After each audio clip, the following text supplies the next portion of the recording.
Agrion. So what I will do is I'll start here with you and just to go around and just give people some context. And if there's one thing that you came with a question about that needs to be put in the room, feel free to share that. That'd be great. When it comes to infrastructure at the Public Service Commission in Washington, D.C., we are looking into new substations in the city. We would like to see what would be the best way to integrate from the storage and what should be like integration. Patrick McKinney, I work for Renew It. We're looking at deploying behind the meter demand response dam. David Ferris, I cover energy storage and other energy technologies for energy. Jack Cashing with the Electric Power Supply Association, just kind of looking at the subject from kind of an opportunity versus competition. I'm Haley Overder. I'm an intern with the Sierra Club's electric vehicle campaign. I'm Nicole Gass, and I'm also an intern for the electric vehicles with the Sierra Club. Jillian Caramano with Agrion. Shane O'Brien with Agrion. Brian Cabezas with Agrion. I'm Amy Cook with Reed Smith, and I sort of look at the regulatory issues for energy storage and also renewables and conventional generation. I'm Will Gathright, founder of Tumalo. So we're an energy storage controls startup company. And I guess one of the questions I have is that, coming from the software side, we see a real lack of kind of transparency when we're going around and trying to do our comparison shopping for hardware. So one of the questions I would say is that to make a more efficient marketplace, how do we know what our storage hardware options are and be able to compare them efficiently? Ed Stein, Manager of Business Development and Sales for Enersys. We're a battery manufacturer and provide products and solutions for energy storage. Steve Bulletin, I'm an advisor here at Wilson Sonsini. I work with Nathan and Tate. Show us some more. Thank you, Gordon. I work here at Wilson Sonsini in addition to Tate, and our practice is focused on helping companies identify financing mechanisms and procurement opportunities within the federal government and how to navigate those executive programs. Good morning, I'm Alex Benson. I'm the sales manager at SAC Batteries for maintenance and energy storage systems. I'm Joel Fetter. I'm with Booz Allen Hamilton. I spend most of my time at CARPE, Advanced Research Projects Agency for Energy, where I lead Booz Allen's support market group over there. I personally lead our thermal energy storage portfolio, and I also have worked with our high efficiency cooling portfolio with the Navy. And we engage with programs from conception all the way through to execution to identify opportunities where public dollar can catalyze substantial improvement in the way we make use of consumer energy. I'm Matt Roberts. I'm the Executive Director of the Energy Storage Association, our trade group that represents all kinds of stakeholders in energy, about 150 members from startups, folks in the RV program, all the way through multinationals, AES, East Penn, Theon, some of these major companies global as well. Yeah, let's go that way and then we'll go around. So Kim, I know that the people say it's speaking legitimate officials. Michael Herbert, I'm in the policy office of the clerk. I work on storage policy, energy and storage service markets, future operational requirements of the grid. Mark Rosen, head of North Avenue Research. We consult fiduciary.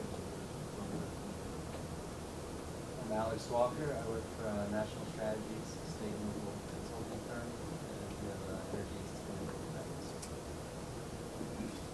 Okay, Sharon Heaton, I'm a corporate attorney at Broken Capital Markets. We look for financeable projects in energy space. I'm Brent Nelson. I'm a AAAS Policy Fellow at the Department of Energy, working at the Building Technologies Office, looking at grid integration and energy storage opportunities for us to look at research areas. I'm Paul Bollinger with Bollinger Associates. I'm the former Deputy Assistant Secretary of the Army for Energy and do consulting work for EDF Renewable Energy. My name is Tim Condon. I'm with Verde Advisory. I'm a consultant focused in the areas of energy infrastructure and capital markets. Joe Henning with Grid Energy. We operate a Grid Energy Solutions for Shell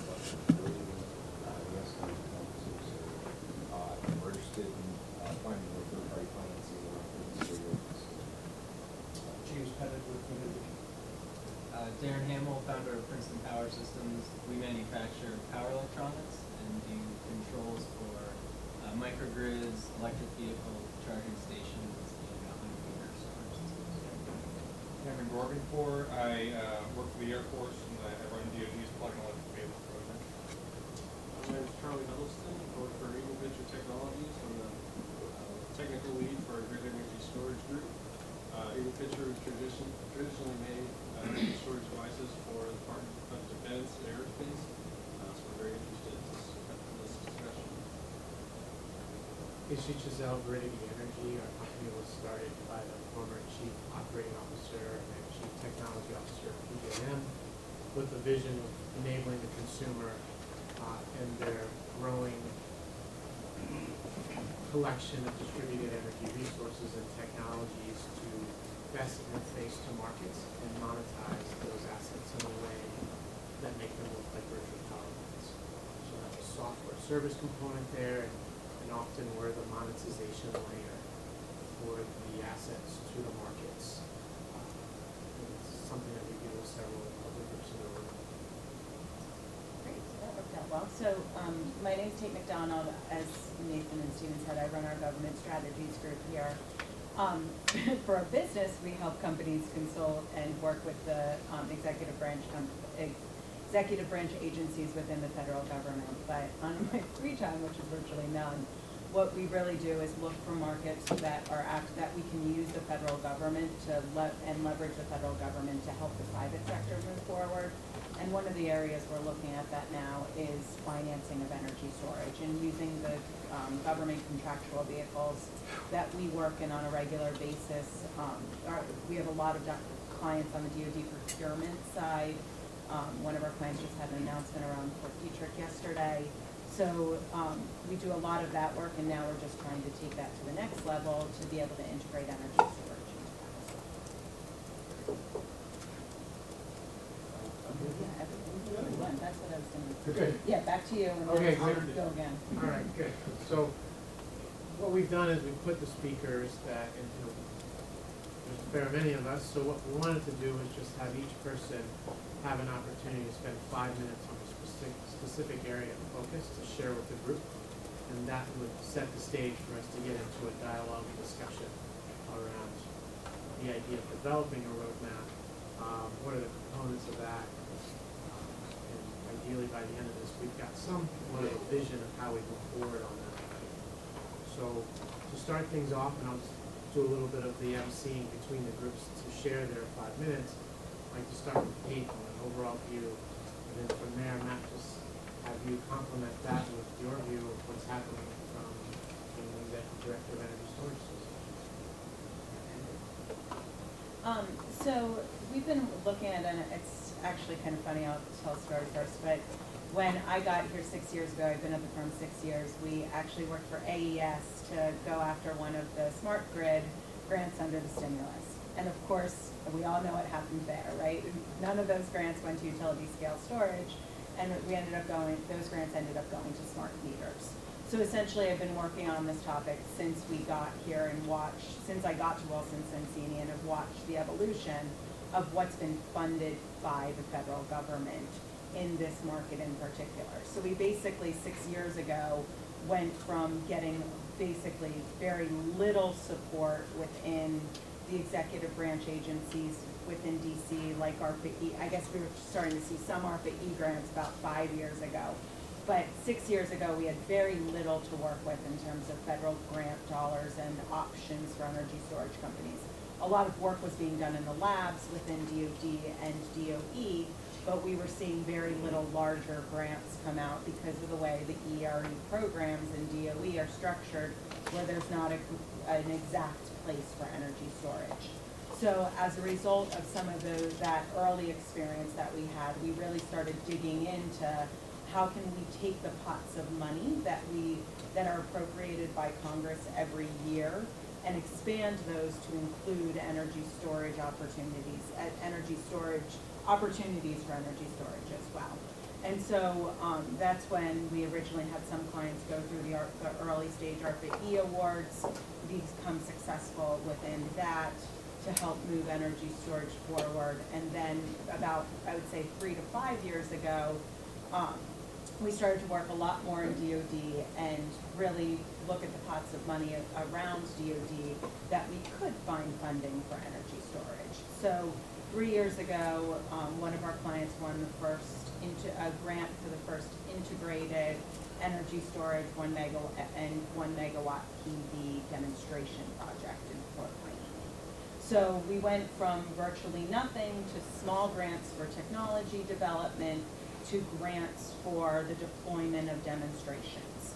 And of course, during that time too, in the last I would say 1 to 3 years, we've had countless discussions to the point that I walk out of the room sometimes, but on monetizing energy storage and how are we really going to get Congress to monetize energy storage? And we all know where we sit on that topic, and it's a very difficult topic to figure out how we're going to get that done with Congress being the way it was. So what we've essentially done and what we've advised a lot of our clients on the development space to do is let's get 2922A underway. Let's start to figure out how we're really going to finance utility scale energy storage or utility scale solar and renewables on base for DOD military installations. And once we have that done and we're getting more accustomed to that, then we can look at integrating energy storage to that as well. But we're really not going to be able to do one without the other. So that leads me to where we are today. And where we are today, I think, is really the pivotal time in this discussion, and that's why we're thankful that Agrion and HG came and helped us put this together, because we're really seeing a lot of opportunity to expand and work within existing contractual vehicles to try to finance energy storage for the federal markets. And the truth of the matter is, and this is really my favorite time in working with federal governments, is the private sector needs the help as well. We've seen some of our clients won the California SCE opportunities. We see how that's helping them drive private sector dollars to the companies as well. So what we're trying to do now is look at how we can open up these existing contractual vehicles to enable the financing of energy storage projects. And then, this is actually along the lines of trends we're seeing overall within the federal government as well, in terms of utilizing existing executive branch authority and redefining it, adapting it to what works for today. So right now we're looking at GSA area using, I don't know if a lot of you are familiar with the GSA area-wide contracts that have been used to move a lot of the utility scale renewable projects forward.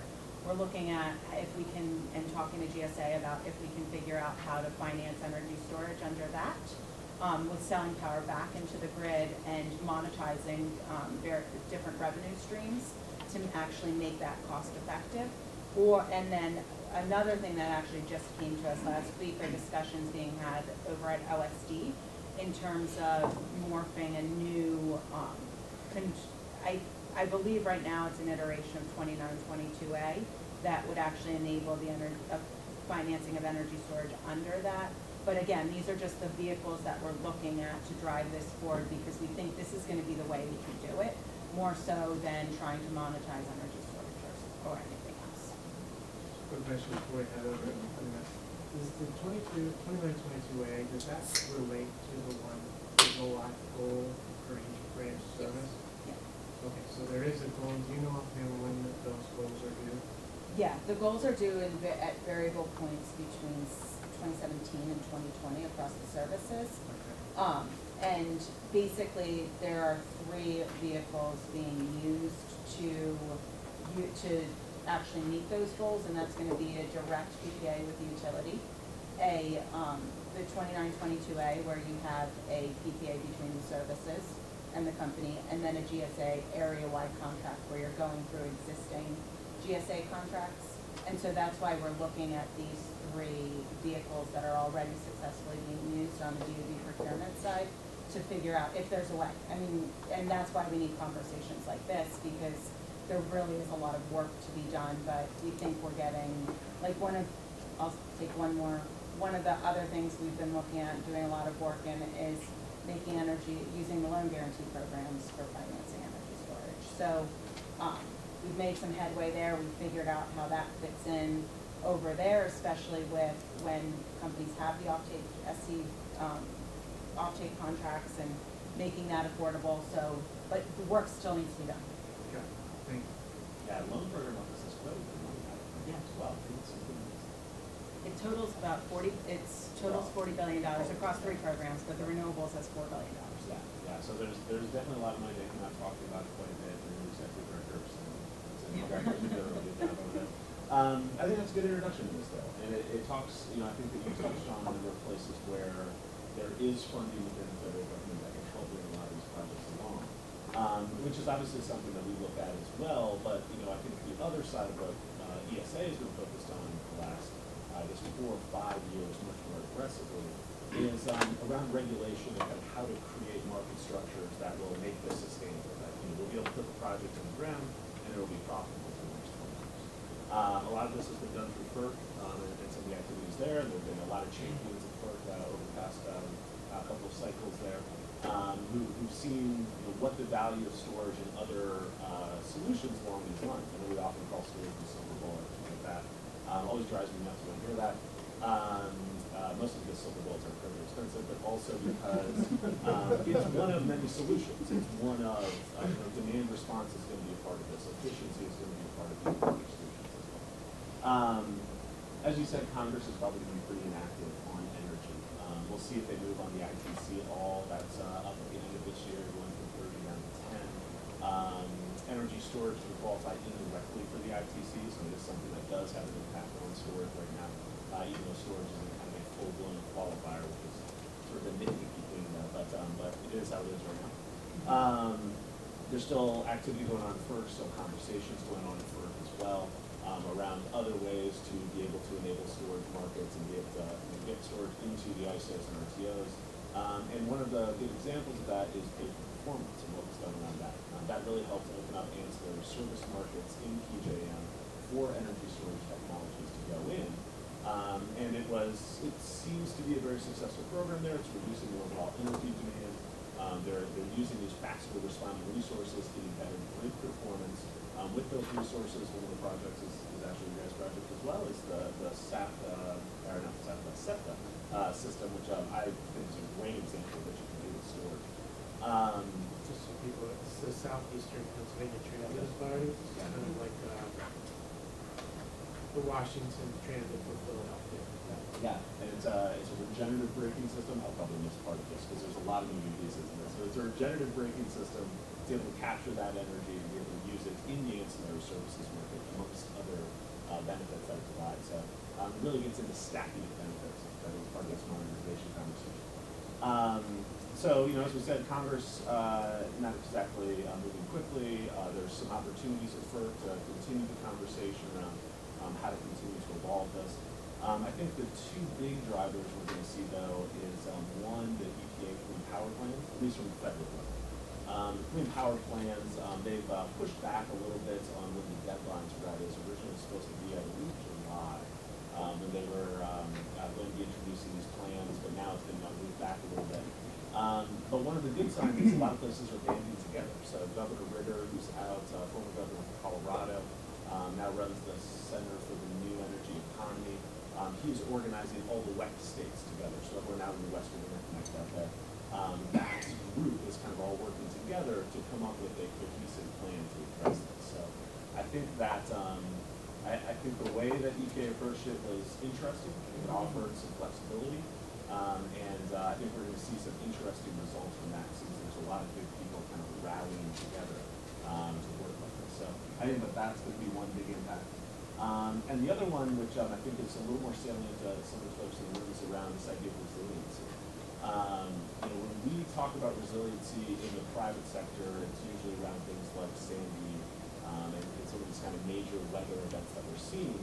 But I think that if you ask them for DOD, they have a very different definition of what resiliency means.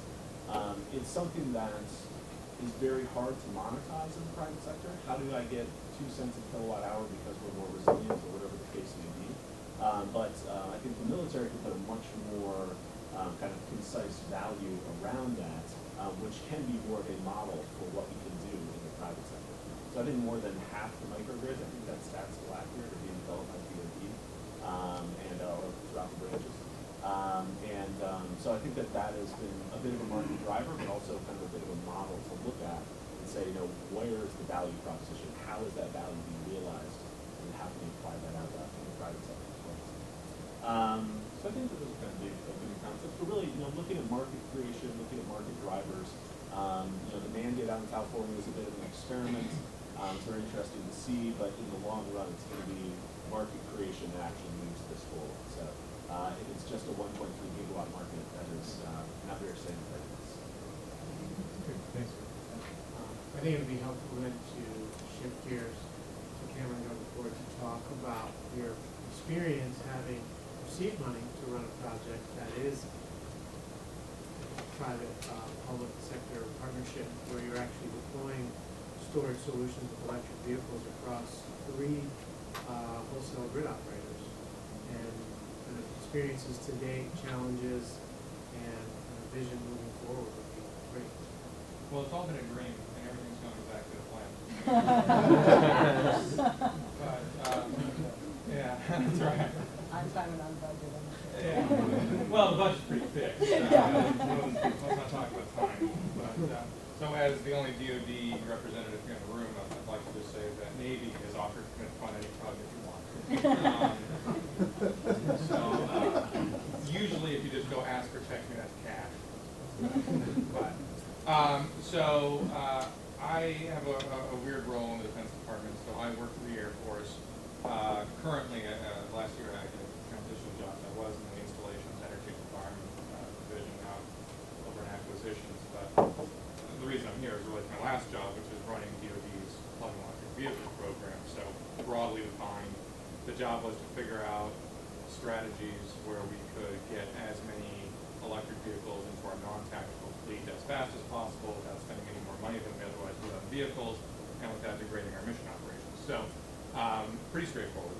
So we've been looking at a few different things, but I think what most people know is our vehicle to grid project. So this is, I think it's the largest vehicle to grid demonstration ever conducted. It spans, as AG mentioned, 3 different ISO markets. It's going to be 5 bases right now. We're setting up on 4. The idea is that when the vehicles aren't being driven, they will plug into the grid and act as an aggregated grid resource to their markets. So we started with Los Angeles Air Force Base. And normally when I say that, people say there's an Air Force Base in Los Angeles. There is. It's right near LAX. And LA Air Force Base is going to be unique because once we round out the fleet, we're waiting on somebody to deliver, it will be the first 100% electric vehicle fleet in the federal government. And the vast majority of those vehicles will be vehicle to grid or B2G capable.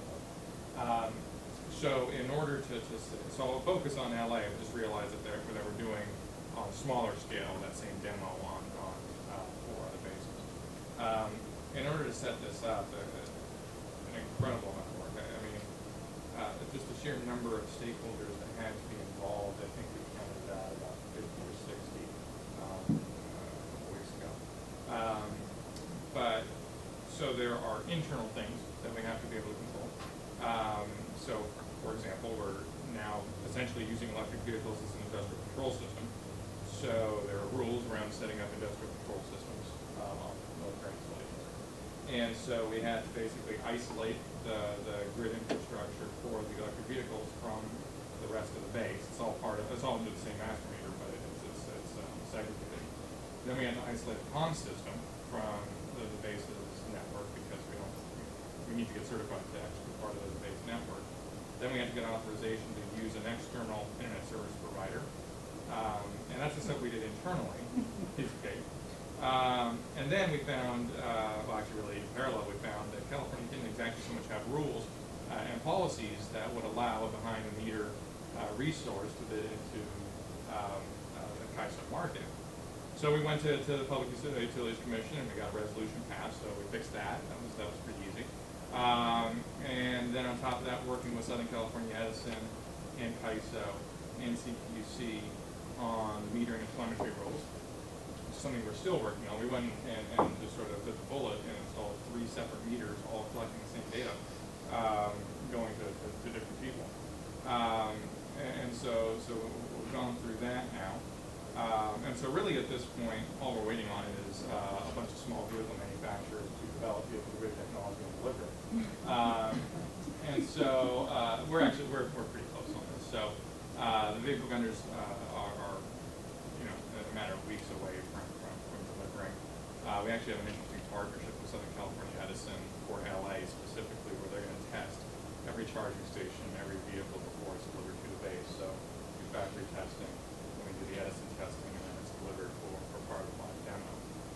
Right now we have, Princeton Power has a 13 V2G, 30 kilowatt inverter, but it's a 15 kilowatt cap. So 13 Princeton Power V2G charging stations servicing our Nissan Leafs that are on site. We have a bus, we have larger platform trucks, we have pickup trucks, we have cargo and passenger vans, you name it, we got it at LA. And it'll end up being roughly a 700 kilowatt resource once it's all up and running live. And so the notion here is that it's cool to demonstrate the technology, but we're actually pretty well focused on the financial aspect, because the idea of using the vehicles in this way is just to generate a business model that we can replicate across DOD, hopefully. So that includes largely looking at frequency regulations of service, but then also looking at other normal VR types of activities that might add value. So, and the hope is that once we actually get all the resources in place, we begin to explore and identify new markets and new activities that bring value back.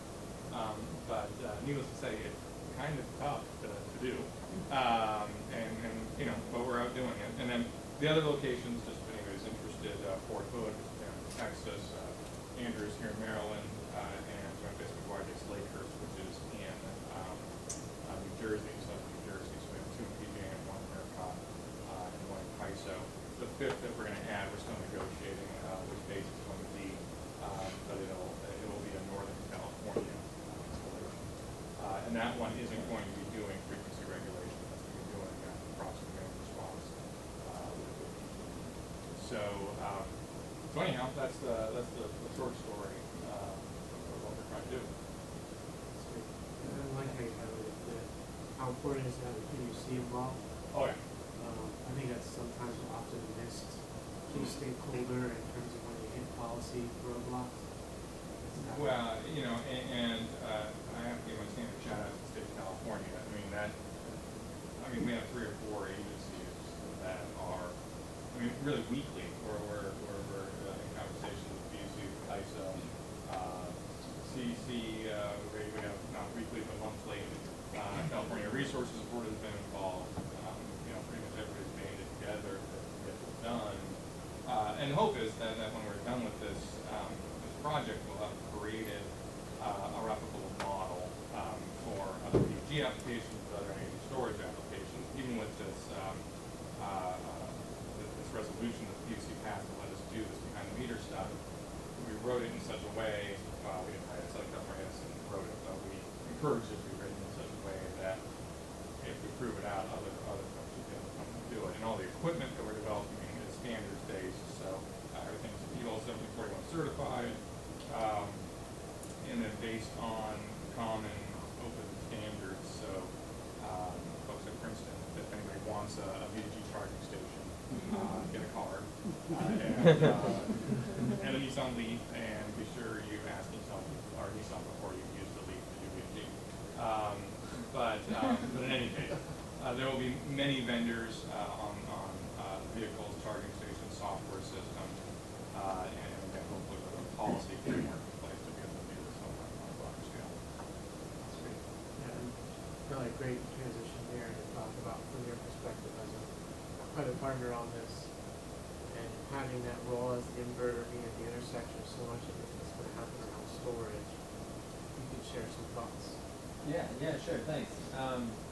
So we manufacture the inverter, which is essentially the same thing as a vehicle charging station, just with extra control controls, extra things that we have to worry about. Somewhat larger. Yeah. Normal charging station, yeah.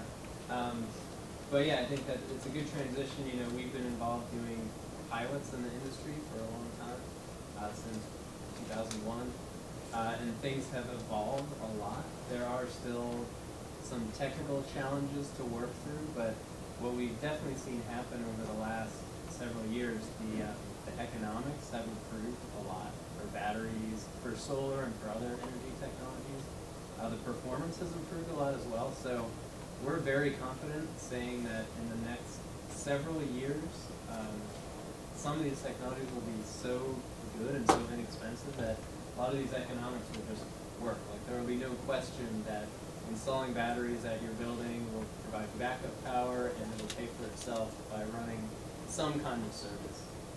We're not quite there yet. That's sort of the state that we're in now, is proving that these technologies work and analyzing some of the different value streams. But there's a lot of results out there. So we've been doing microgrids for a number of years using batteries plus solar in off-grid settings and on-grid settings. And the cost, you know, we've seen the cost come down by half or 4 times just in the past 2 or 3 years on some of those. So we're in places now where you can install a full solar plus battery plus diesel generators and fuel and all that stuff for 30 cents per kilowatt hour maybe, which is already getting somewhat competitive with the U.S. electric grid in some places. In developing countries, it's, you know, by far the most economic way to go. And we see that trend continue. You know, the technology is just getting better and better. So in projects like at the Air Force Base and the other bases, there were a lot of challenges just getting all the stakeholders to the table, and it really required leadership of Cameron and the DOD to make that happen.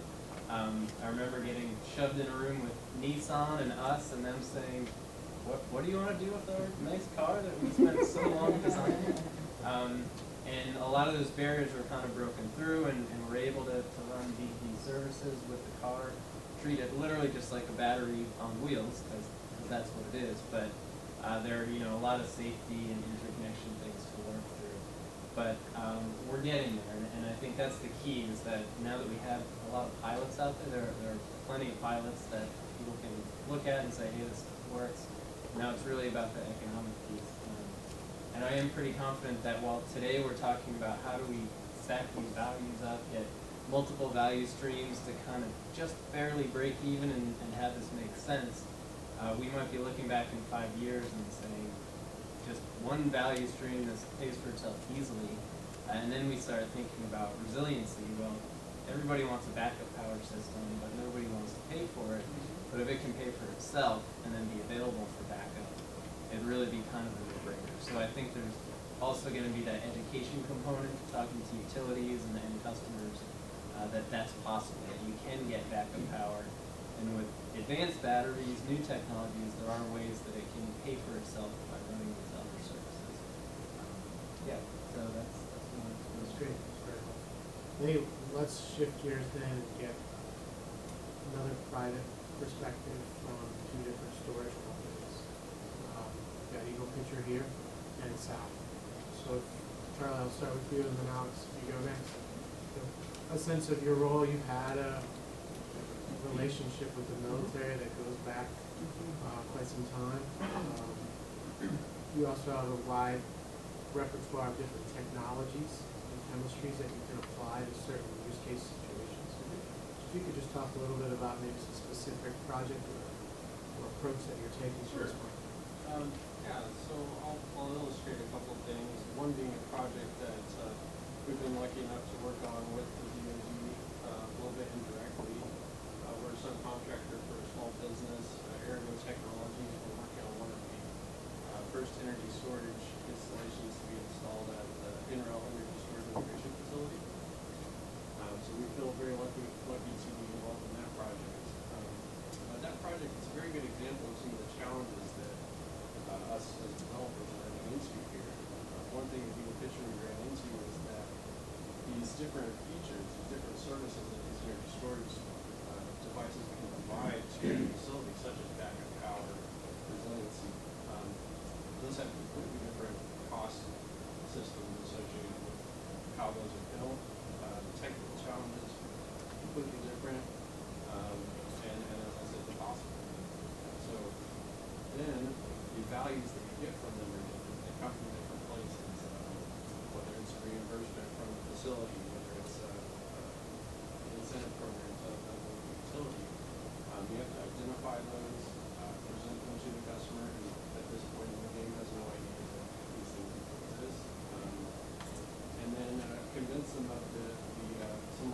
less tangible value streams such as backup power, from which there's no established value to the customer. How much is it worth to have your power not go off? It's a hard question to answer. It's very dependent on who that is. So that's a bit of the challenges that we face in bringing some of these projects through development at this point. But as you say, there's still some people interested in funding these development projects and learning about them up front. So that's what we're working on with this project in Israel. We're excited to commission it here in a couple of weeks. That's great. And I don't know if any of you caught the recent publication from NREL. They have I think it's a total life cycle cost estimator for batteries that they have. It's a free resource that you can, if you go to their website, you'll see. And they've done a study that, in their minds, confirms the fact that the value proposition for battery storage is relevant and applicable today. And it's a pretty good study to take a look at that they did, and they were able to leverage some DOE money to pull that together. And it simulates different markets and different chemistries of batteries to determine, okay, what's the real life cycle here, given this use application with demand charge management versus backup power application versus frequency regulation.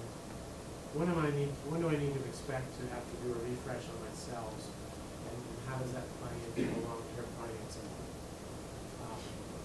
Alex, maybe you could talk, certainly experience with SAP, but also the other side of the equation here is in front of the meter applications of batteries and how that could tie into utility scale solar.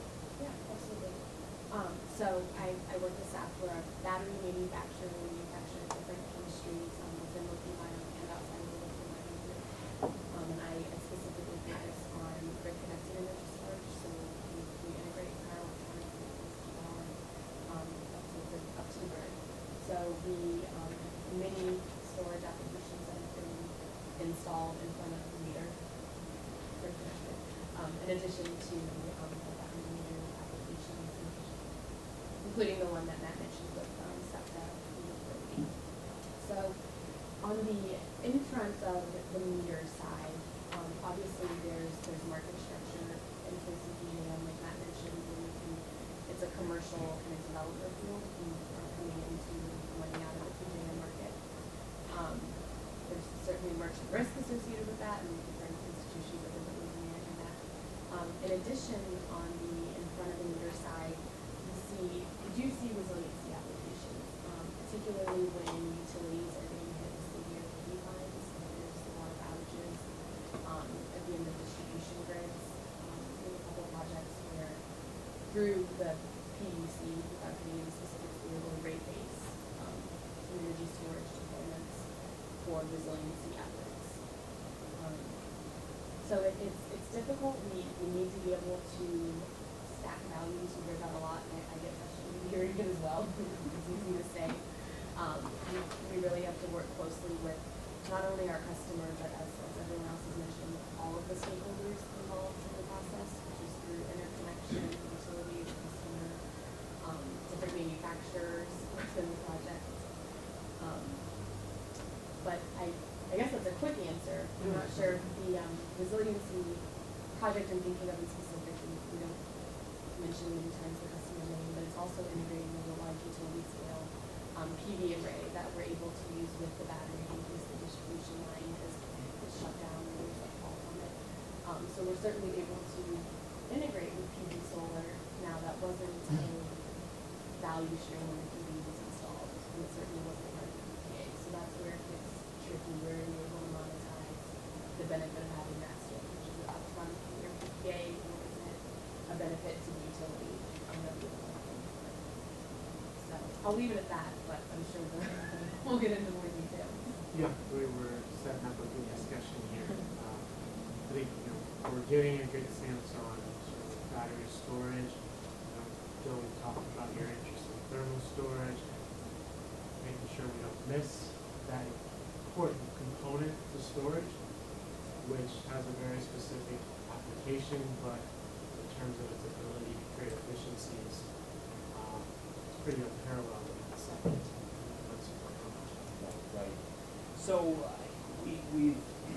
I think everybody here is familiar with RPE, and I think of, successful projects in the energy storage realm, really being the confluence of three factors, which are technology, policy, and then finance. And we focus hardest on the technology, although in technology market, we're very interested in the policy aspects as well, because we want to understand who would be selling into it.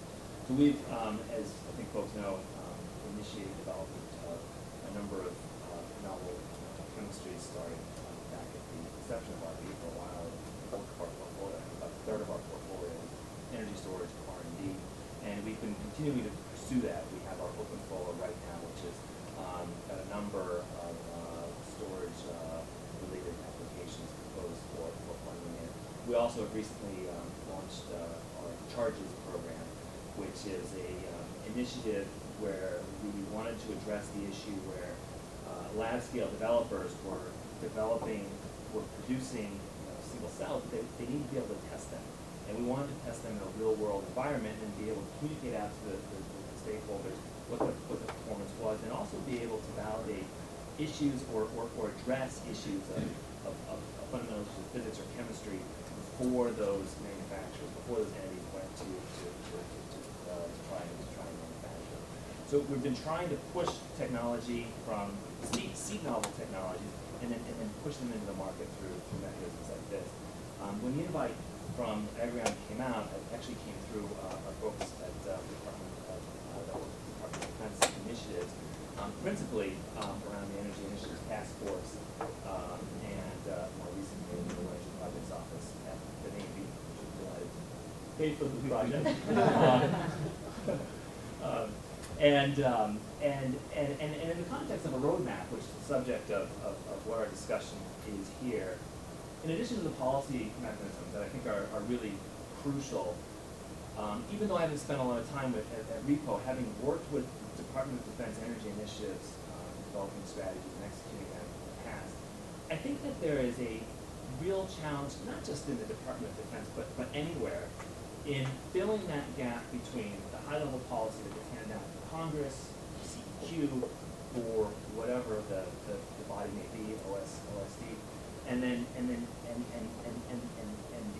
piece where the implementation actually happens. Because that is muddy water. You can have very crisp, clear, very well-defined policy at the top, but then I think as your experience illuminated with the grid program, the number of stakeholders in the room that govern whether that initiative is successful or not is really crucial to the roadmap. And I think that there is energy is complicated. I think that when you read about it in the news, as energy insiders, we get frustrated sometimes that things are so reductionist, they're so simplified. And that is because the technology space is complex and the market space is complex. And if you go to many of the program managers in a new DOD initiative, there is a portion of them that are just themselves getting up to speed. If you go out to the bases where these are going to be installed, those base commanders have a lot on their plate. Energy is not the number one thing on their plate, but they can stop a project. So the ability to be able to engage with those individuals, to educate them on what the value proposition, to give them a high degree of confidence that it will work. We don't want to repeat the ESCO, the early experience with ESCO models, where the government felt like it was getting left on the hook for performance guarantee that it wasn't sure materialized. Getting those individuals comfortable with the programs, confident in their performance, and willing to engage in moving them forward, I think is probably the single most important piece of the roadmap after the high-level policy. So the only other thing I would say is, and this is my shameless plug, but RPE is hiring. And I would really encourage that it's hard to find good people, and there's a very high standard there, which is great because it's one of the areas in government that I felt has really been a shining star in terms of the type of people it's been able to recruit, the importance of the mission, and the ability to be able to operate in a government agency that really has levels of flexibility that are pretty unheard of. So they're hiring program directors, and they're also hiring technology and market years of experience, and they're intellectually flexible. They've got usually a degree in engineering or technology, as well as business experience and your degree. So I'd be happy to talk with anybody afterwards about that, and I really encourage you to go to the RB website and look at cool things that we've been funding on. That's great. Yeah, great. I look for people. And I appreciate you tying it back to some challenges that you can face with the creation of the roadmap. A lot of great things on the table here. I know I've got some notes here, and one of the things as we open up the discussion is, in my study of roadmaps, and some of us were at the New York Best Conference, Energy Storage Conference, two weeks ago, last week. Yeah, a few days ago. And afterwards, there was a great road mapping exercise that happened. And so, key components of that process were stakeholder engagement and then re-engagement. So it's this process of reiteration around ideas, strengthening commitments, envision collective goals among the stakeholders, and then finding ways to really create the right mix of stakeholders, to your point, you really got to create the right mix. Because if you do create the right mix, you're going to have an alignment of incentives and passion and efforts that are going to make, transcending barriers that much easier. It won't be easy, but if you get the right mix, it certainly makes that process achievable. And so, with that said, one of the things I want to put out for each of you to consider is by what, by when. We can leave this room with a by what, by when, have some consensus around that, around some concepts. I think that would be helpful. So are we talking X number of gigawatts by when of storage? Are we talking about X percentage of heat demand by when being addressed by storage? What are those critical by what, by whens that we should start considering together to ultimately kind of get behind as something we can keep our focus on? With that, I want to open it up if anyone has gotten questions along the way that you'd like to put on the table or comment. I'll have a quick one, actually. I didn't know what Alex was saying. How many people are familiar with the Imperial Irrigation District decision-making memos here across a few desks here? But I think that this is one of the more interesting things that kind of happened in policy last year, was that there was a brownout blackout in San Diego, Southern California, that was determined, that was sort of initiated or began the cascade in IID. And so that's when NERC gets involved with reliability standards.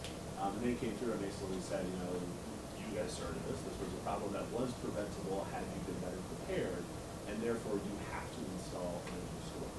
So they've effectively equated resiliency and storage in that decision, and on top of the farming, they also need to put in place storage systems to help them better prepare for outages that could be preventable with this kind of technology. So there's one of the ones that kind of flew under the radar. There's a lot of other stuff going on in California, a lot of other excitement. But that was an interesting space where someone tried to, resiliency was quantified as a value. It gets into this idea of avoided costs, having storage to avoid paying a NERC fine, ensuring that you have better reliability. But then also things like T&D deferral. How are we going to quantify T&D deferral in the marketplace? And the same as we were saying with resiliency, how do you get 5 cents a kilowatt hour for the fact that the utility didn't have to build 40 miles of a high power transmission line? They were able to keep, avoid that cost. So that saved them $50, $60, $70 million. We're not going to put that in. How do we quantify that in the marketplace that rewards that value? Well, and I've spoken to utilities in Joplin, Missouri that are interested in energy storage for T&D. That's a subject that's not just interesting to people in New York and California. That's interesting to everyone. Yeah, absolutely. And that kind of Encore is in that same vein too. So Encore put out their big proposal that said 5 gigawatts of storage would be, able to save consumers money in Texas and really be able to drive that. But they're kind of, because storage is qualified as a generation asset, when it operates in the grid, it's considered generation even though it doesn't generate any actual electricity itself. A company like Encore is not allowed to own it. A pure wires company, as it were, is not allowed to own. I apologize. They're allowed to own it, but they just cannot sell any of the energy into an open competitive market. So they can get the TV deferral value, but they can't get the energy value for in the market. How do we get both of those value streams kind of stacked in the same place? It's a great hard to say. Great drawing on red for New York, where these issues of creating alignment has ultimately had the chair of the PSC say, well, we're just going to take a time out and put everything up for discussion. And given her position and ability to drive that conversation, everyone has to think about it. And what's interesting is when you look at places like Brooklyn, where there's a critical need of 50 to 60 megawatts yesterday, if you ask Con Ed, that they need in that area of Brooklyn and Queens, that needs to be addressed. So when they looked at that, they said, well, we can build another substation. We can get a pretty good idea what that would cost. Right? Or let's do an experiment and throw $200-some million at this and see what the customer side can come up with relieving peak pressure. What are the solutions that they can come up? Now, how they created the ratio of 200 million to, what would you say that substation is, $1 billion, right? Or become an actual substation tomorrow. So we don't have to fully deploy a substation. Eventually, we can actually prefer the actual buying of those very expensive assets. Yes, you can slow down the need for when you need it by having storage come in. All of that's great because it comes back to real numbers.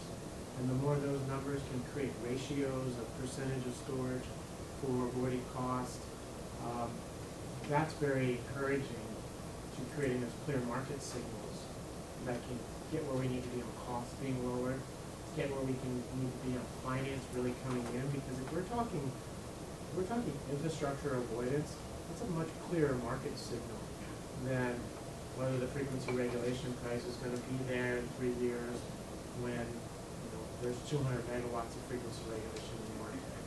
Well, that's a different conversation than avoiding $1 billion substation. Yeah, so I was just gonna actually go back to the roadmap with some of Matt's comments, but in policy, you really have to, like, I have this conversation with a lot of people around DC because this is what we do. We put together those strategies for that murky water in between. And policy really is driven by crisis.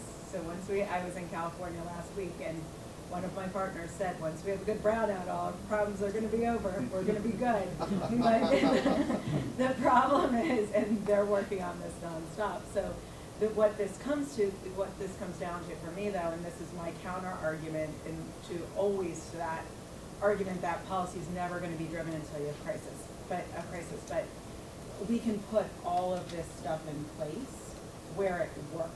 So in all of these scenarios where you need to do it, all of this can be replicated in policy later, but we have to realize that it is going to be fragmented now, and it is difficult. It's going to have to be a piece. A lot of my other work is biofuels, and it's all piecemeal solutions. Like, it's a different solution for each project to get it done, and they're hard.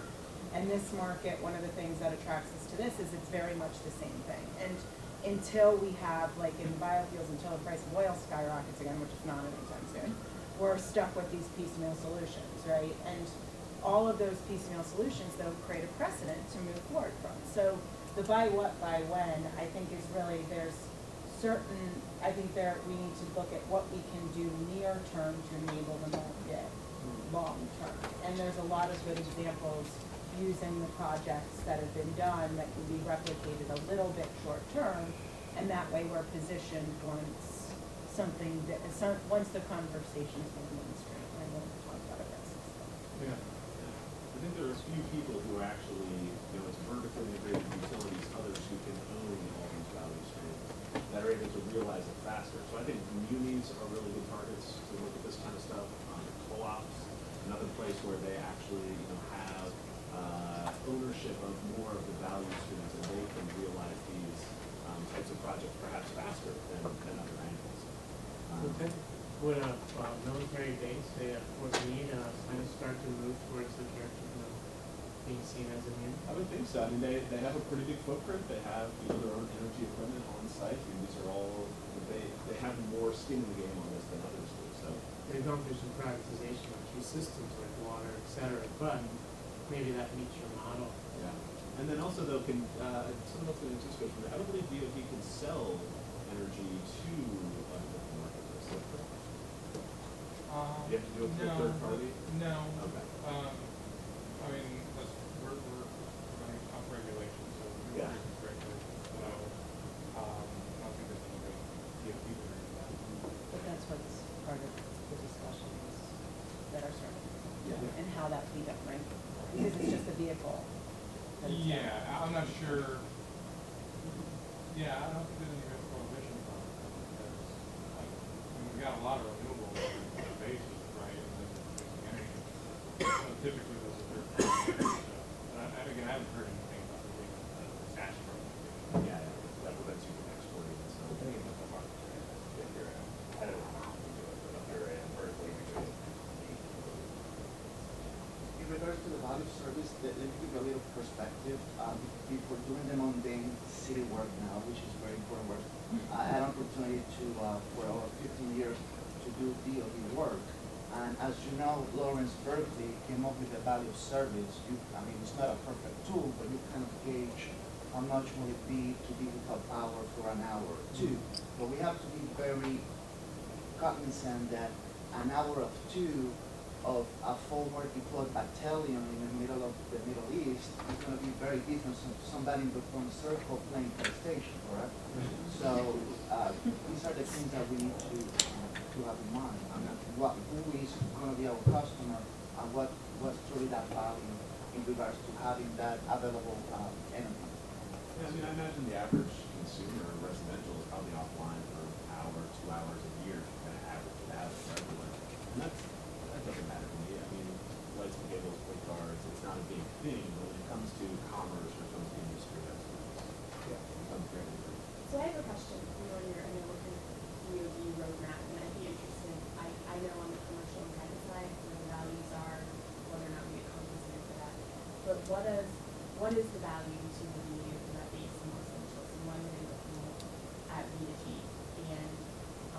And I understand the frequency response aspect to it, but I'm not sure that compensation mechanism is very good in California. So was it able to prove the technology? And then on the resiliency side, are there any communication protocols or security concerns by having a DOD base, then some third party or some asset on that base communicating directly with the pod zone and connect to the SCE grid? So as to why we did it, it's a tech demo. We wanted to do, I mean, it started as just doing basic electric vehicles. We wanted to have 100% electric vehicle base. Shortly after deciding we wanted to do that, we directed it down to demonstrate EG.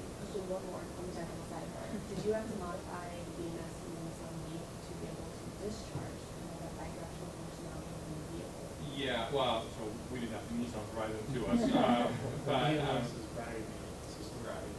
and my understanding was that because we're using channel connector, it was a minor and change.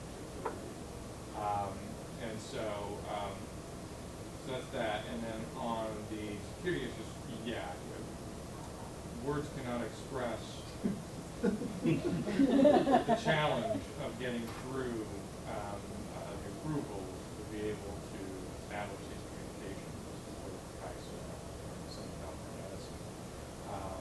Because Edison's acting as our sort of scheduling coordinator company. So, I mean, the good news is we've done it. And so now when we want to do it again, we know just the level of pain in the ass we're walking into. I'd like to think we could do it somewhat better, but all of a sudden we don't control. So yes, there's a concern. We have a number of protection mechanisms in place, hardware and software. Some of them involuntarily required, which is such an idea. And yeah, it's always a challenge because for any energy-related project that's intending to communicate with the next client. Yeah, we see that on utility scale as well. With DC fast charging on a car, when you use a DC fast charger, it actually bypasses the BMS in the car. So the BMS better management system charging. Good thing I have that.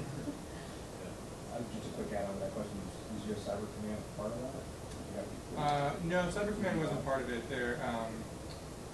Industrial control systems are managed separate from other types of comms-related issues. So there were really two different groups that had to be involved. So it wasn't looked at as a force protection?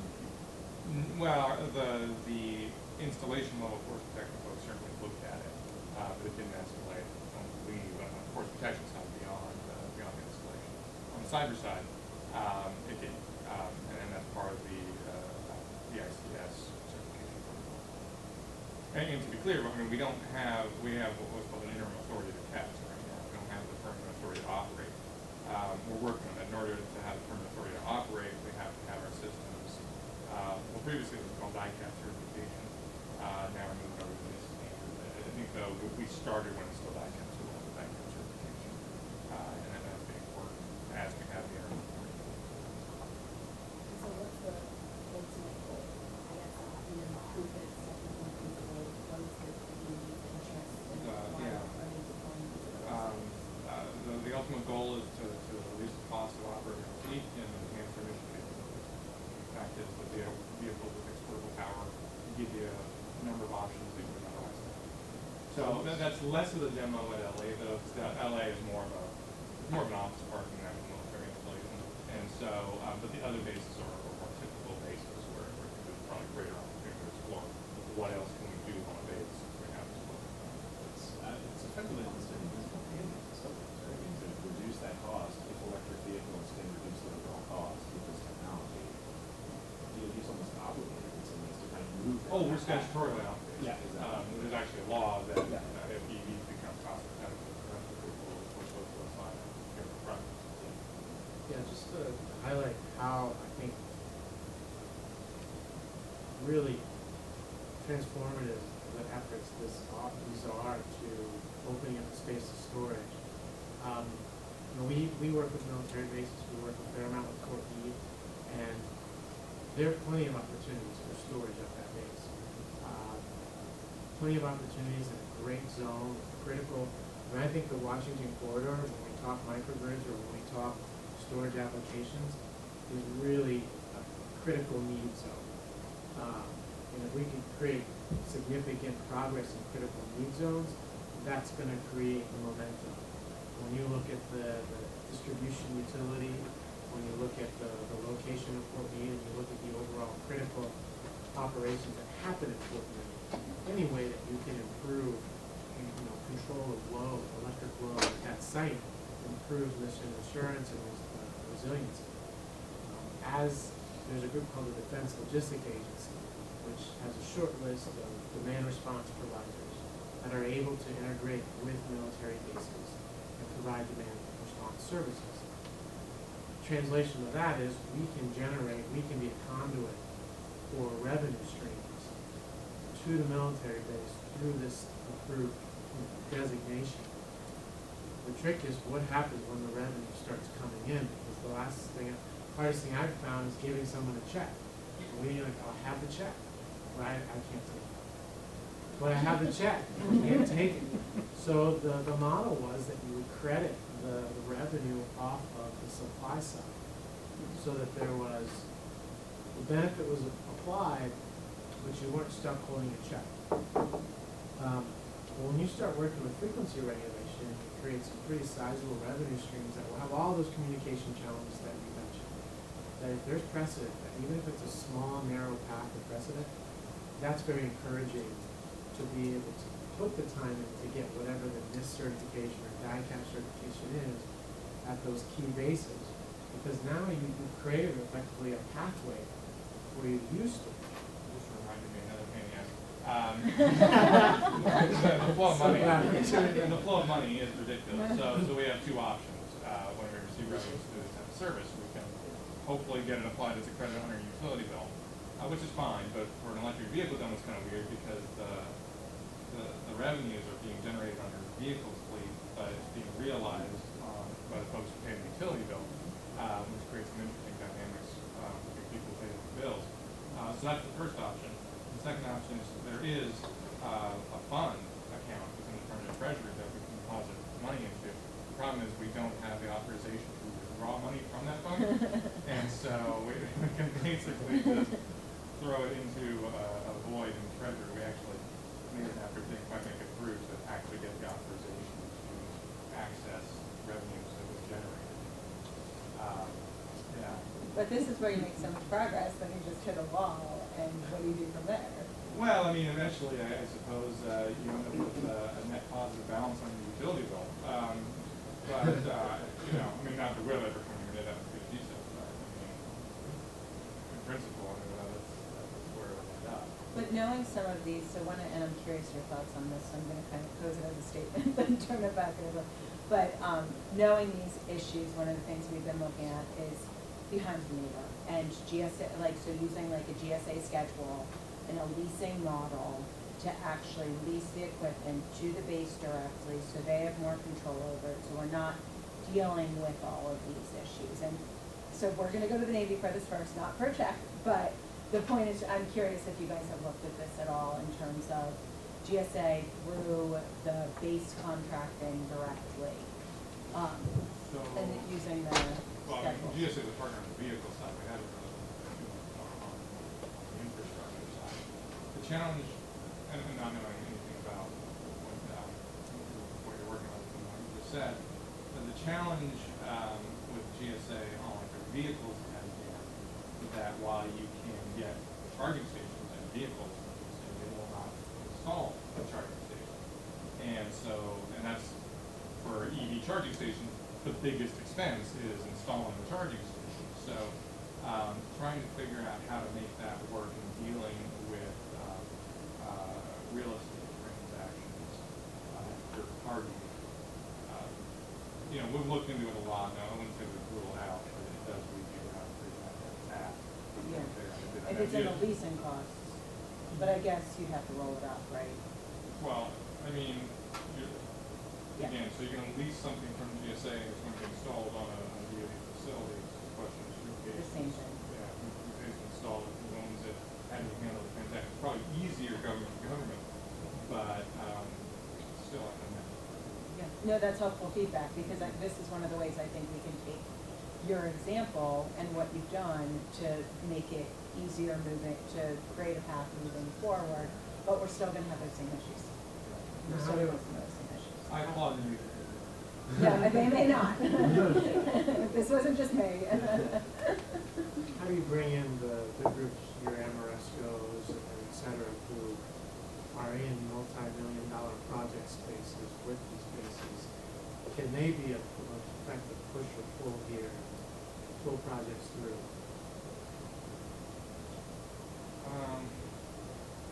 I don't know. I mean, I like to feel that we've pulled every lever humanly imaginable, and it's still, just because there's just a number of stakeholders that have to be involved, and,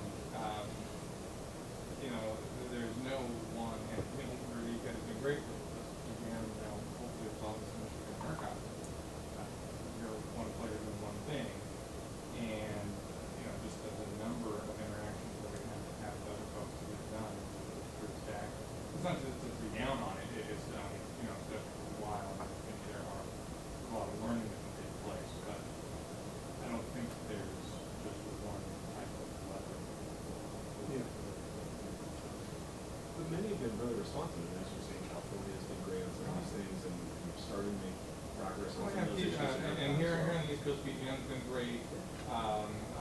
Cutco we're working with over at Andrews has been great. You know, so it's not, you know, there's willingness. I mean, especially, you know, speaking only on behalf of the grid project, I don't want to speak for other programs that aren't going to do it, but I can say that for my project, nobody wanted to be the jerk that said to DOD, no, we're not going to help you with this. Yeah. Right? I remember my interaction with California Public Utility Commission started with just a cold call. I got a guy's name, called him up, and like that day we had like senior executives over at the PUC on the line trying to help us sort their issues. I mean, it was pretty great. And I think that's where DOD can help influence things, getting the right attention, the right focus. Yeah, yeah. I think there's been this false narrative out there about that. speaking more on the utility side, that utilities are resistant to put this in. There's this grid defection, which you gotta love every month, so those folks are putting that out there. But there's no utility in the world who doesn't want cost-effective, reliable storage. It's a not building too grandiose a paradigm shift, but being able to store energy and deliver it where you want it, when you want it, is incredibly valuable to the utilities. They want to understand it, see how it fits into their system, see how it operates. Same with regulators.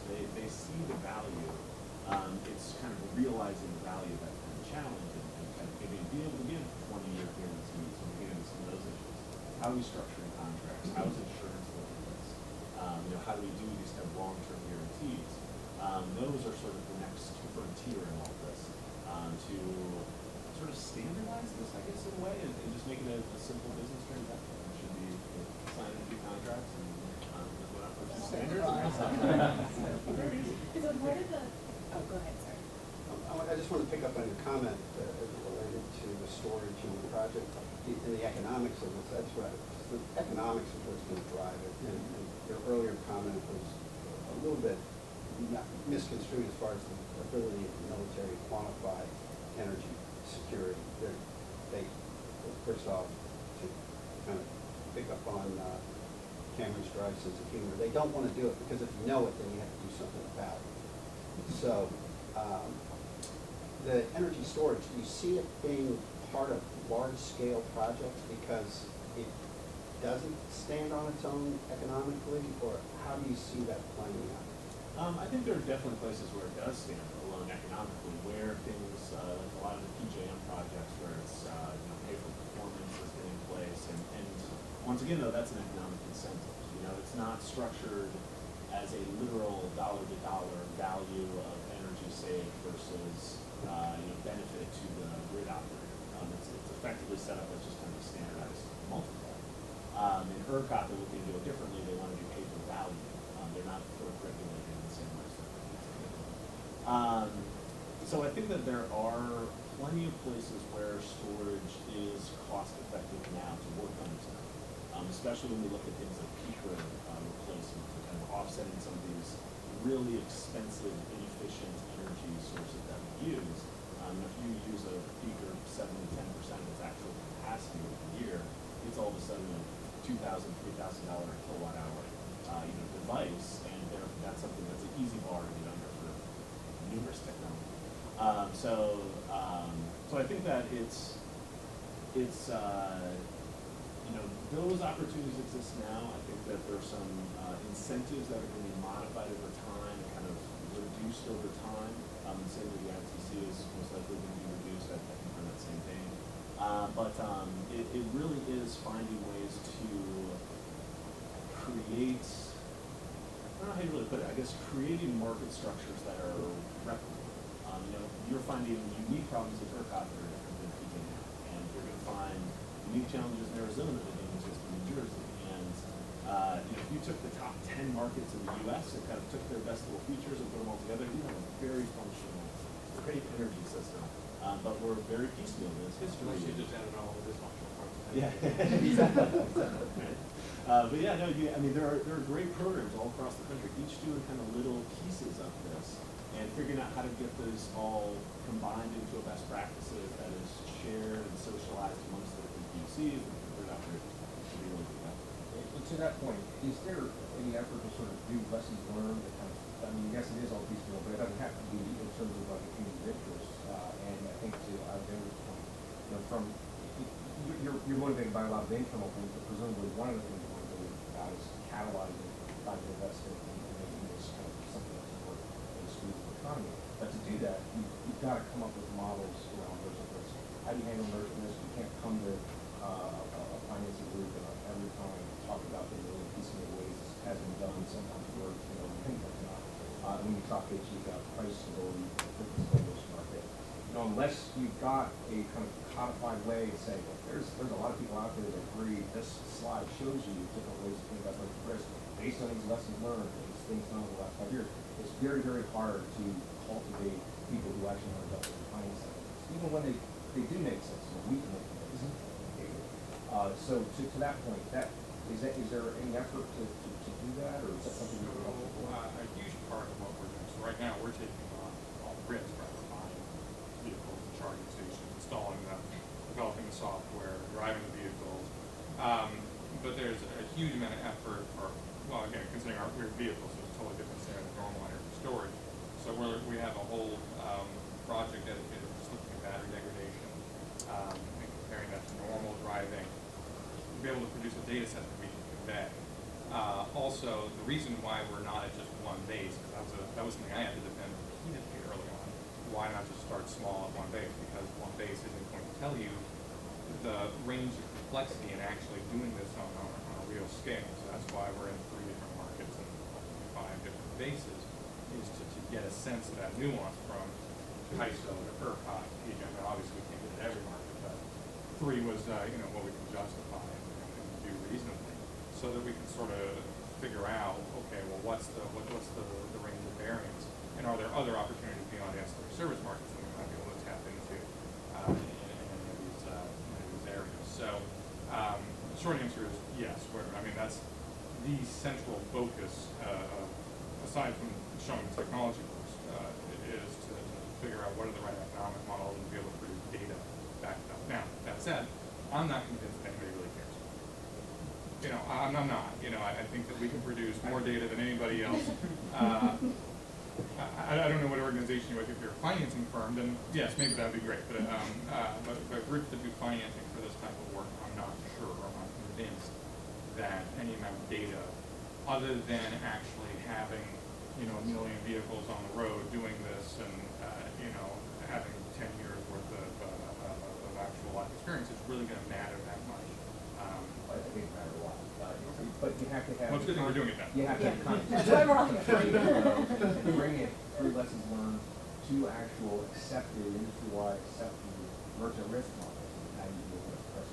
But having it piecemeal, nobody cares because it's too disparate. It's too hard to do apples to oranges in a million different jurisdictions. So there's no reason they should care because it's not perfect. Well, I will say that based on this project, we are working actively with some of the other people that are involved in it on commercial applications, exactly the same technology. So people are investing in, and obviously the economics are very different in the commercial and the residential space, but there's a lot of interest from some of them. And kind of, if I can add, it may relate a little bit to your question comment earlier, but it does bring, it highlights again having to please all of the different stakeholders. And you're going to have potentially a third-party financial institution, and you're going to have site control, you're going to have some sort of form of interconnect. Who's owning that land? Who's making revenue? And I love that Matt loves our SEPTA project. But it really is stacking values. There's one direct value that SEPTA is getting that really has nothing to do with PJM frequency regulation. They want energy savings on their bill. They want to stop running that electricity for vehicles. They want to release some of the speed. And then you have other institutions and financial institutions or VCs who want to invest. They have a mandate to invest in green energy or sustainable energy. So how can you combine these 2 separate value streams that maybe on their own, SEPTA is not going to buy megawatts worth of batteries just for some energy savings on their bill. That's kind of arbitrage. It's not a very clean business case most of the time. But when you can, SEPTA has a value, they know what they want. PJM, there's a different type of entity that's looking to take advantage of that merchant risk, and they probably have different models to handle that. Well, how can we combine those 2? And that's, SEPTA has land, they have space, they already have an interconnection, so you're saving money up front. You don't have to do an internal meter, you're not going into the PJM queue.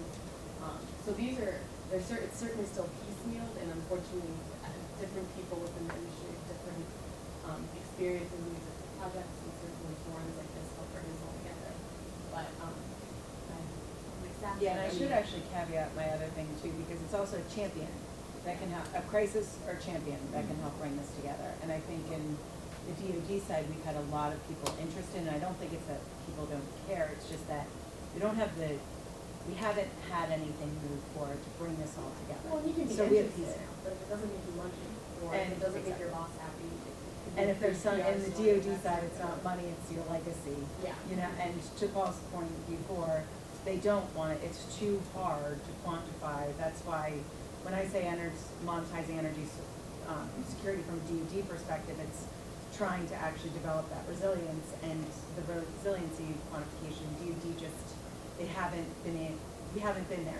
But now we have these other options given what's happened in the market. So how do we make, like, that's what I think this discussion's all about, is how can we take these short-term things that these piecemeal things that we've all done, and then help create a larger policy that then helps, so folks like Cameron don't have to go through that, because if it wasn't for Cameron, we wouldn't have that. And I've even looked at that in terms of replicating it. And so we need to use all these piecemeal things to try to bring larger policy together too. I hope that kind of ties it up. Well, HD, my point is, first of all, as a battery manufacturer, I probably want to say thank you, because as far as we would know, you're beating the hell out of batteries, and you're going to have to replace them quite often. But looking at it, so It's a battery. I mean, That's not what we tell our company. well, I know. When you look at it from the standpoint of, taking this from, a demonstration to the commercial mainstream, has thought from an economic standpoint been looked at in terms of what the avoided costs are and what the benefits are when you look at using those batteries in that fleet, taking it to like the commercial scale where you have like bus companies or rental car fleets and things of that nature, where there's going to be what's the payoff when you have to replace those batteries? Because I would imagine you're certainly going to, the actual operational life of the vehicle is going to outlive the battery life. So what are those replacement costs versus the economic benefit that they're actually going to see from working with a PJM and things of that nature? Because, again, from a company who has investors or looking for returns, when you're trying to take it to the commercial real world, I would say, that's what's really going to matter. And you can call it, you could almost look at that as prices will drive policy. That's what's going to really drive the validity of that model. So we've worked with MIT Lincoln Laboratory to develop full models on what the expected impact on batteries is from vehicle to grid applications versus normal driving applications. And from all the modeling we can tell, you're beating the hell out of battery while not driving by far. Especially when you focus just on frequency regulation, just like that, moving up and down. I forget the exact number, but it was something like adding maybe 1 to 2 driving cycles per month onto the battery. And when you consider our fleet usage, where we drive, a typical light-duty pickup truck travels less than 8,000 miles a year in our fleet. So adding a couple driving cycles per month is not a significant impact. Now, that's what the models say. And so the whole point of doing a field demonstration is to figure out if the models are right. Are you fitting in your frequency reg every hour that's plugged in? Yeah, well, so the software system, we're doing the day-ahead markets, right? So the way it works is the fleet manager, fleet user, it operates like a zip card. They just go and tell it, I need this car from this time to this time, this is where I'm driving.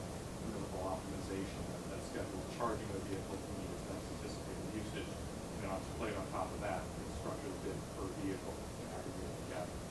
So ideally, every hour that it's plugged in, yes, every minute that it's plugged in, it should be bidding it. Now, in some cases, because it's a fleet application, if it's like our civil engineering vehicles, where folks kind of come to use them sporadically throughout the day, in those cases, we would probably just block out all the business hours. So we're bidding. So on 2 points, I think we both touched on arbitrage between the drivers, right? Is this difference between daytime rates and peak rates and night rates and those things? It's almost kind of playing the tariff game a little bit to kind of create immediate benefits before some of these other long-term organizations can realize the market. The irony of how storage works in these markets, though, is that since it is better, faster, stronger, it can deliver to PJM better than trying to ramp a gas power plant or something along those lines. You're actually shrinking that market size. I think the frequency rating market was maybe 30-40 million last year of what storage provided.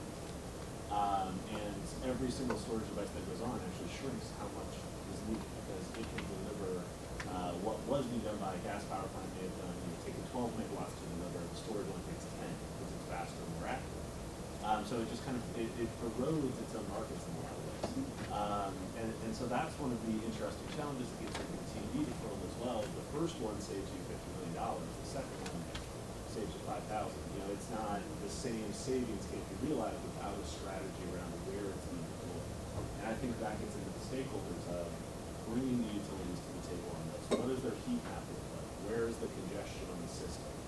You know, how can behind the meter, customer sided, whether it be both sides of the meter, so customer sided, how can they be an active participant in addressing broader grid issues? And it's by knowing the data and knowing where these devices can be beneficial and how they can be beneficial. Just follow up on that. You know, I'm kind of trying to do a study from February 28, 2014 from PJM. They did an integration study, and they were concerned if PJM states were to actually meet their RPS standards and have that much renewable on grid, how would the system react? And one key finding here was the study's main conclusion is that the PJM system, with adequate transmission expansion up to 13.7 billion, and additional regulation reserves up to an additional 1,500 megawatts, would not have any significant reliability issues operating with up to 30% of its energy as distinct from capacity being provided by solar and wind.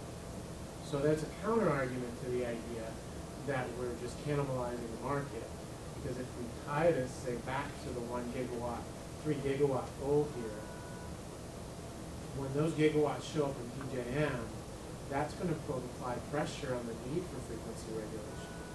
So to the extent those conversations happen at the same time, it's a very important conversation for the investor to be in, because that line itself puts a lot of, balances out a fair amount of merchant risk on the other side of it. What's going to happen to this market?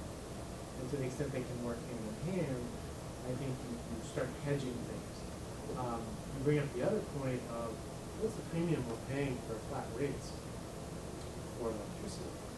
And to the extent we create reliable resources behind the meter and take away the fear of being caught on the wrong end of the stick in terms of kind of just pricing, will that kind of trigger the invisible mandate again of, well, you've got technology now that should not justify you paying that flat rate premium anymore, because you can effectively manage your load profile in a way that you should be getting time to use pricing. In fact, that really drives efficiency. That's been another barrier.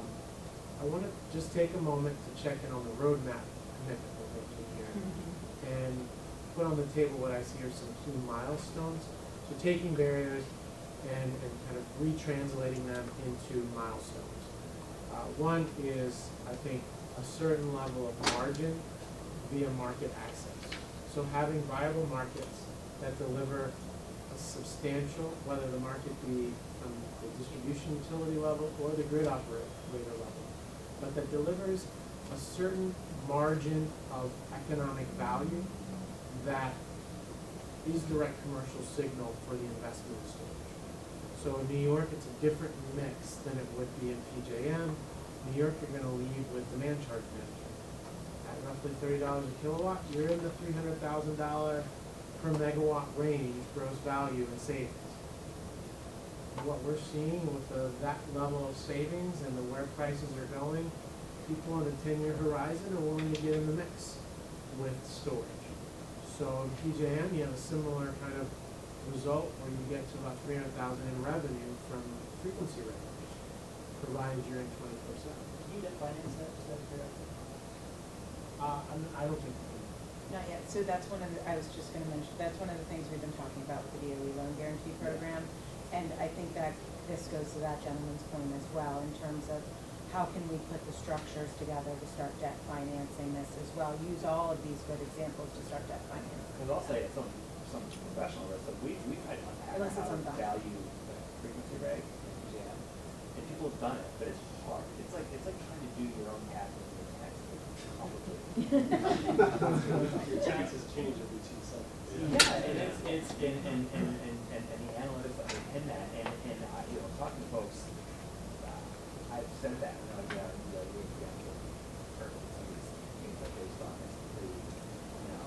Yeah. And so speaking of roadmaps, I think that those underwriting analytics and procedures, that's what makes me feel like comfortable with larger scale, higher volume.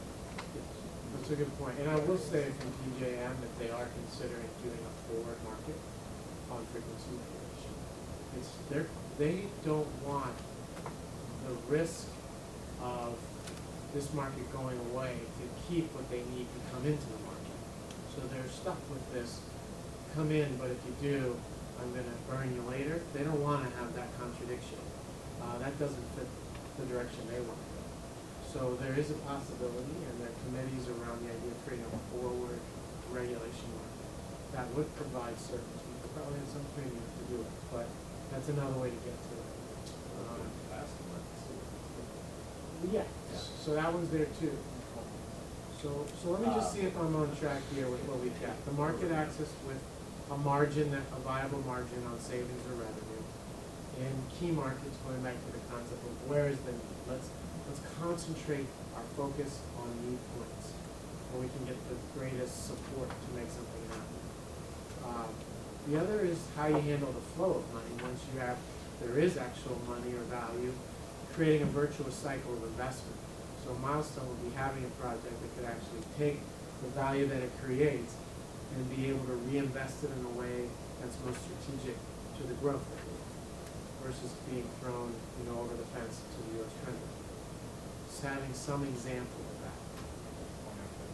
Actually, the ideal word is putting it in the treasury and being able to access the funds. The problem is, when you apply it to credit on your utility bill at a base, and we're doing budgeting next year, it's like, well, does it cost any money to operate electricity at this place? So we're just not gonna budget for it. There you go, that's a more specific milestone there. We'll take debit cards, are fine, communication protocols, another key one. We're not gonna get to revenue streams if we can't get some standardization around how I can create a communication infrastructure that enables these signals to come in and outside of bases in a way that doesn't get shut down by siren. We need more examples of that. Then I would think we get to the way. A milestone would be if there was a good consensus of we pick 5 to 7 markets of critical need that take into account the distribution utility. If we're talking DOD and federal, we're talking about the location of mission critical bases in a network that would make it a critical priority that could start to justify things like mission assurance, homeland security, and maintaining. And then finally, I would think if we were getting some consensus around some quantification of avoided infrastructure with storage to give support to these arguments as a milestone would be helpful.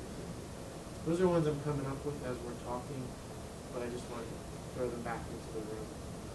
At the substation level, we can come up with some kind of value for energy storage in order to replace a transformer that is only used to peak during the summer, and you can show that the energy storage proposition is a lot cheaper than the transformer.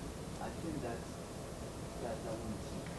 I forget whose number it is, but it's something that the system is basically about 40% of the bill.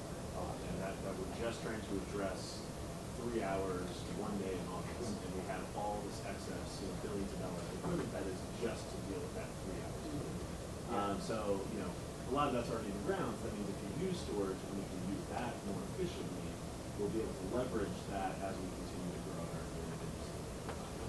So on and so forth. It's off that investment for 5 to 15, 20 years, we're going to have to make that investment. But very hard to quantify and to. Does anyone have any comment on when we go back to 3 gigawatts? So the solar plus storage is a very romantic idea on its necessity and the value that it brings. But does anyone have an idea of where is the sweet percentage of storage to solar that drives a compelling argument for? What are you trying to do? Are you shifting or two very different potential applications? Something I wanted to toss out that this is leading into is a little bit of information is that from a DOD perspective, I think one of the most important applications of storage right now is the microgrids for operating. somewhere between $4,000 and $5,000 per gallon of diesel gas on a fully operating basis. Plus, there's a bigger number of lives lost per gallon per quarter. And you put one battery out there, one solar panel, saves a gallon that week. That's valuable. Did they come find it? Right, yeah, that's. So this actually goes to HG's question, and I think this is, we might be circling around the answer. So what can the ESCOs that have projects on bases do now to help move this market forward, right?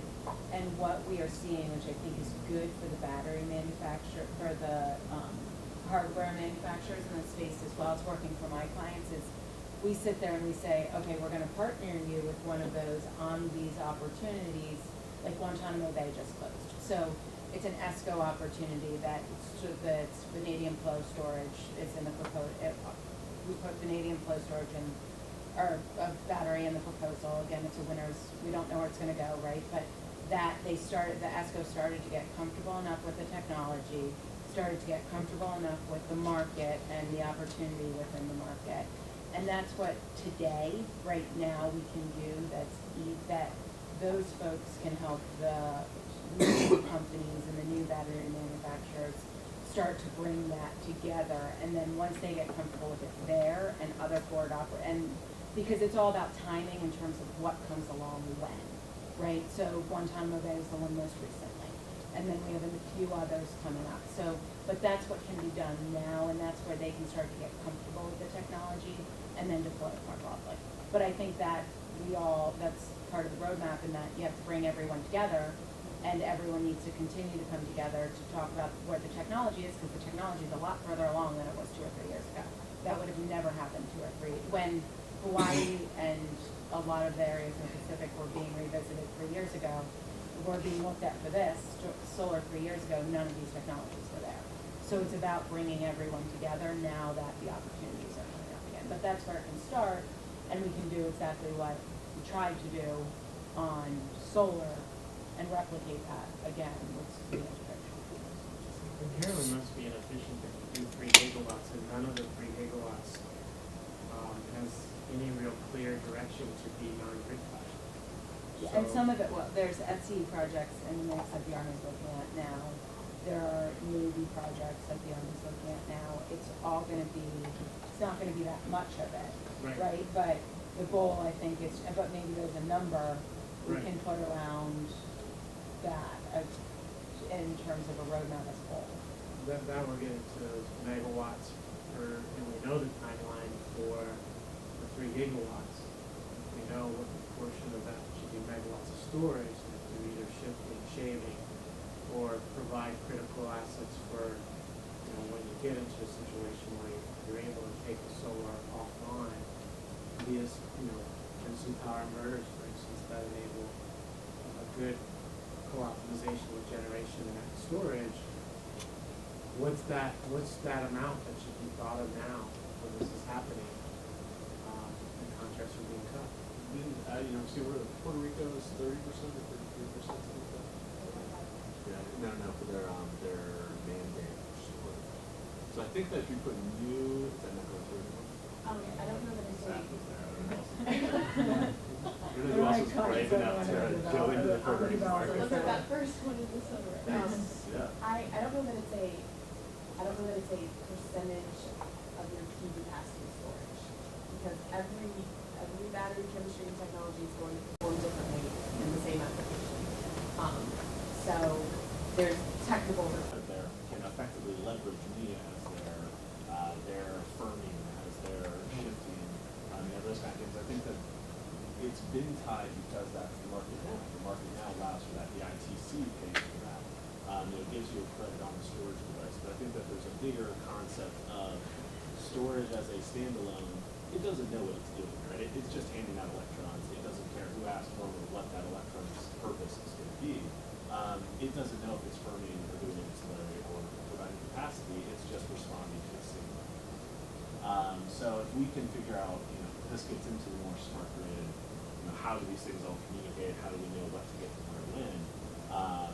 That's where I think we can start to use storage as more of a standalone resource that has its own inherent value that doesn't have to be tied to a renewable stuff. be something that we want to install. It's a ways down the road, I think. Or, you know, I mean, I think that there are maybe some big solar developers that could, you know, say a Sun Edison or Solar City or someone that could come in and say, okay, we're gonna do 10 projects, and we're just gonna tie them all together for this 10 megawatts in here, and it's gonna represent for all these little things, but, that's probably still a little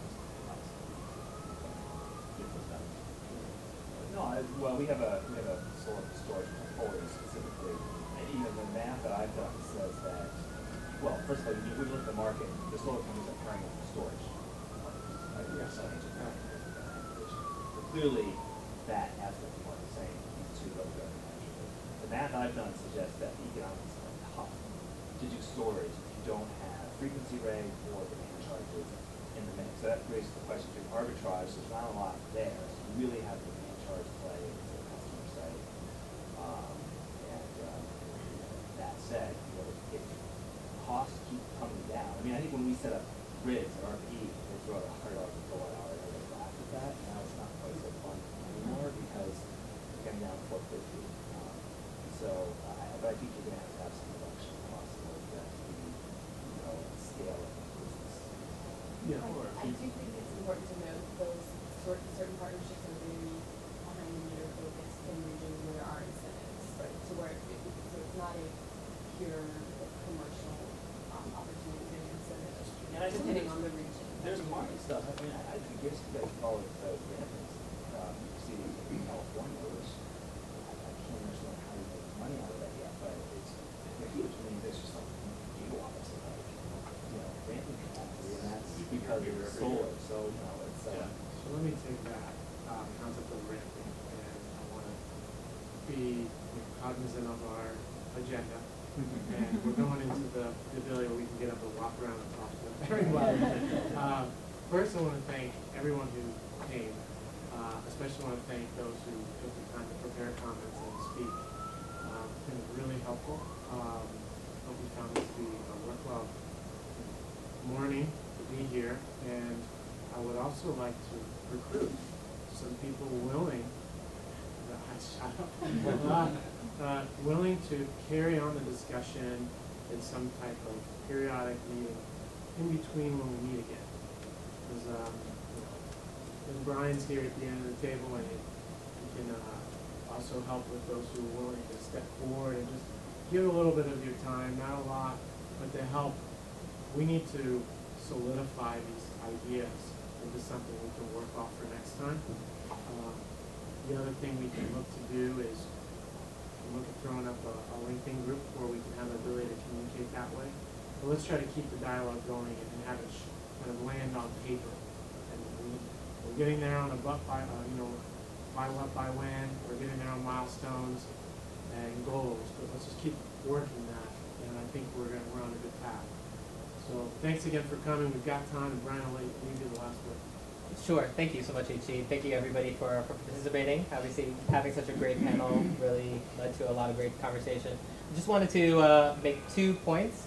One, next week, if anyone is interested, we have another panel discussion on energy efficiency financing in the bush market, and that'll be on Tuesday in New York. So if you do feel like coming up to New York for one of these roundtables, feel free to do that. You can register online.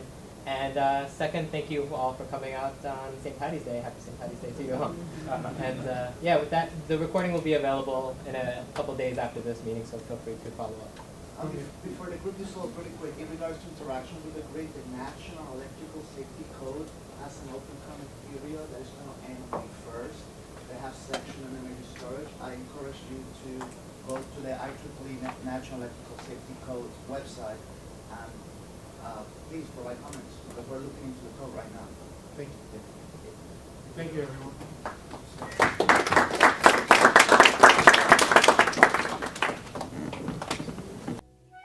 Agrion.